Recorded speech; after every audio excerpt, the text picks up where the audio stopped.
Welcome to the Salmon Runs YouTube. Enjoy the video. You begin by preparing the toolchain and extensions because reliable builds depend on them. Once you have VS Code, Python, and Git installed, add them to path so the IDE can call tools. Next, install the ESP-IDF extension or Platform I/O and run the ESP-IDF tools installer to fetch the cross-compiler and Esp tool. Make sure to set IDF path and restart VS Code.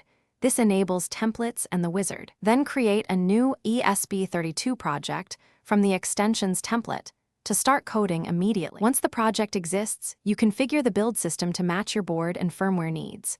Open the ESP-IDF terminal and run idf. Pi menu config to pick flash size, partition table, and clock settings. This matters for OTA and memory.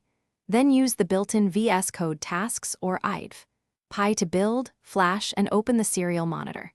Make sure you select the correct COM port and chip target, otherwise flashing will fail. If you need a custom partition, edit the CSV and rebuild before flashing. You finish by validating firmware behavior and enabling debugging, because runtime issues are common. Attach your debug probe or use the Esp32 on-chip debug options, then launch the VS Code debugger. Set breakpoints and step through code to inspect variables.